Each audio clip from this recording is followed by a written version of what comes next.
How does magic work? Magic is an agreement between the shaitan on one side and the magician on the other. The magician agrees to do certain things for the shaitan, and then of course the shaitan agrees in return to do certain things for the magician. So let's start by looking at the cave. This one is fine. This one's not going to upset anybody, inshallah. There's nothing in here that's going to be particularly horrible. And as I said, I'm going to try and avoid the worst of them, because I did have people fainting in previous lectures. Okay, so you see this person has made a circle and they've created an altar at the front. The altar has magical symbols in it and symbolism. Each single symbol has a purpose. Each color of each candle has a purpose. You can see in there is a little shrine at the front with a triangle, and the use of the circle and the triangle is going to come later on. You'll see that very clearly. Each of those candles has a purpose and a reason, and what this person would be commanded to do would be to sit inside of the circle for a prolonged period of time in a cave. And this is just showing you the cave in which the person would be sitting. They're going to a place known for the possession of the jinn, known to be isolated. They're sitting inside of that cave, and then they are going to be sitting for such a prolonged period of time, lighting the candles and beginning to mention the name of the shaitan, call upon the shaitan and invite the shaitan to come to their presence. And they would usually be asked to relieve themselves in the same circle that they sit in, and to sit in their own filth. But that's the lightest one. I thought I'd test your stomach first of all. That's the lightest one. Now let's go and have a look at what magicians do with the Quran. This is a public sewer. It's full of, waste and excrement. And they're trying to fish out something from the public sewer. And we're going to keep going. And the Shaykh, he climbs down into it. And this is what they pulled out of the public sewer.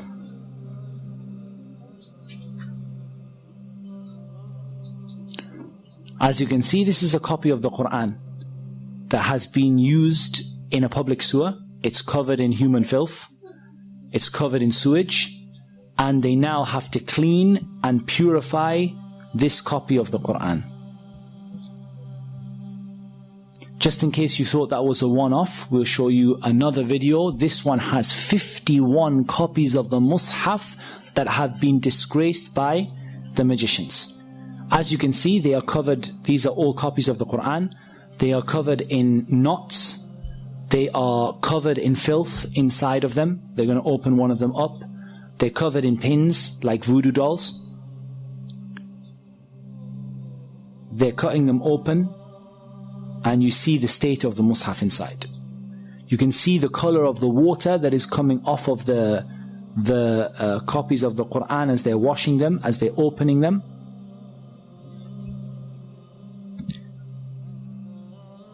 And they're washing them with rose water, and they're washing them with perfume in order to remove the excrement that was on them.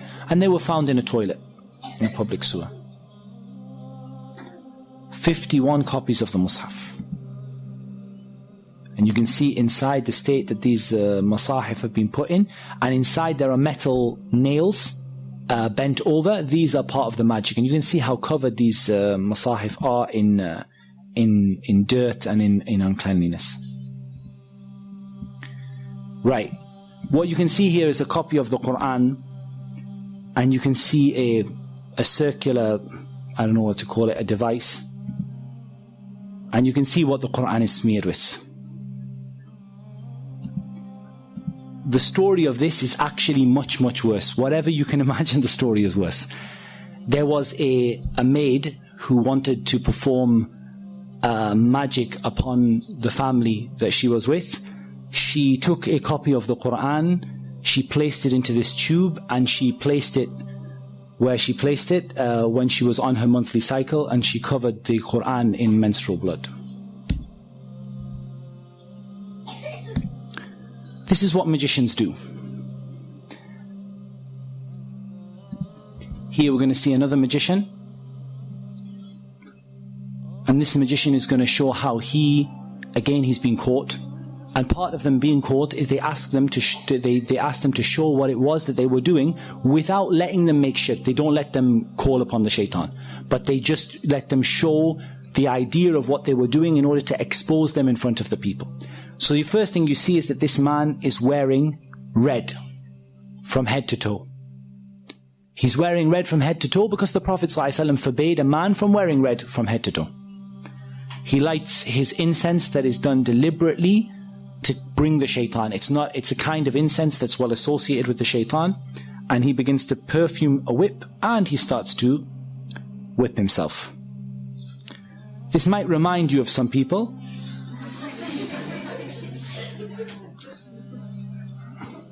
And I'll make no further comment than that. Now, what you can see there is curtains on the wall that again he has disobeyed the Prophet ﷺ by placing curtains all over the wall. And what you see here is blood stains on the curtains. Now, what he would do is he would sacrifice a rooster. The rooster that's associated with the calling of the people to the Fajr prayer. They would sacrifice a rooster to other than Allah.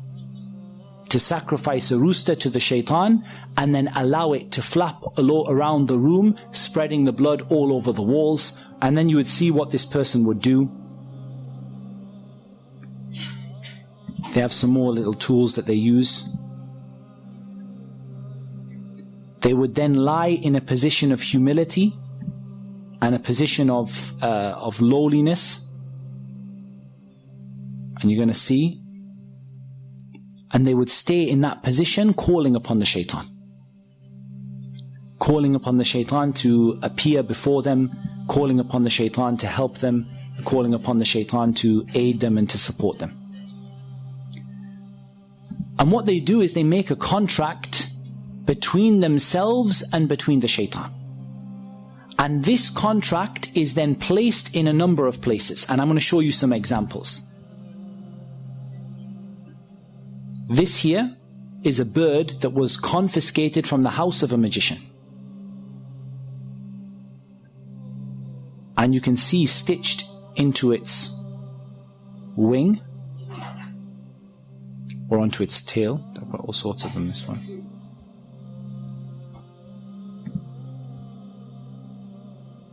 That stitched onto its wing, you have either a written piece of paper with the magic written on it, or you have various strings and threads that have been blown, the magic has been blown over them.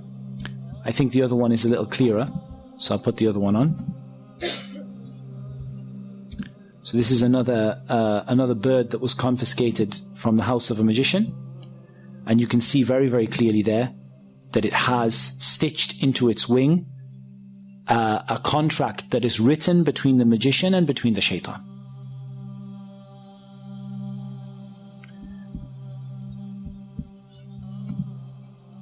You also have an example of they're burying the magic in the graves.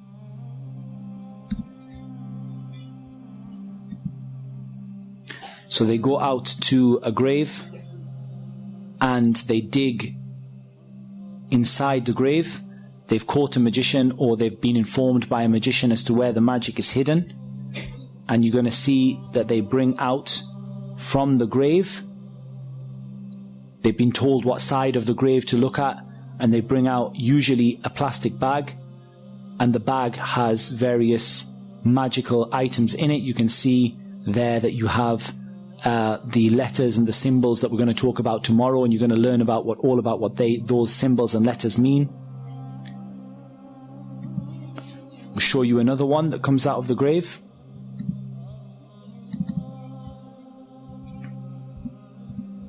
This is right in the base of the grave, in the middle of the night. They call them out because they've heard that there's some magic buried there, and they keep on digging and digging.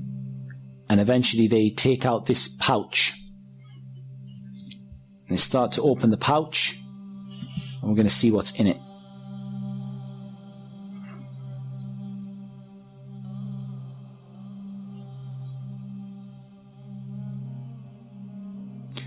That looks like somebody's vest. Inside you have an egg which is painted or coloured red, may well be blood, and has a number of needles stuck into it. You have a tissue, a man's tissue. You have a lemon. You have the head of an animal that was sacrificed to other than Allah.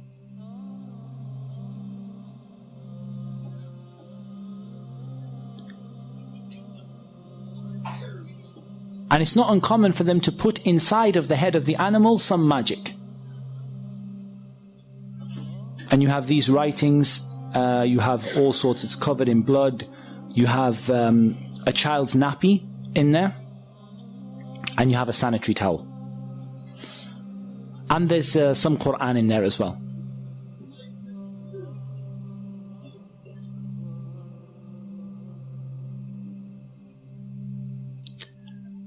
And we're going to count the number of pins. You can see in there that there are 7 pins. Okay, let's try and analyze a little bit of what we've seen.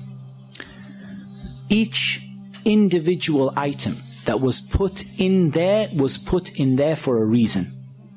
Magicians don't do things at random. They do very, very evil and very horrific things, but they don't do them at random. It was put in there for a reason and an aim in order to bring the shaitan and cause a problem. And I'll tell you what happened. The story of this, the sheikh who gave me the video, he actually was involved in the case and he told me the story. He said what happened was there was a woman who had been divorced by her husband and she had lost custody of her child. She went to a magician in order to bring her child back to her. She brought her own blood. She brought the child's nappy. She brought some clothing from her husband and his tissue. And she brought an animal, and the animal was slaughtered to other than Allah. And I want to make something very, very, very clear. The magician in the beginning would do these horrible acts, and they would leave Islam, and they would, they would sell their soul to the shaitan. However, there's a problem. Once the magician has done that, what's next?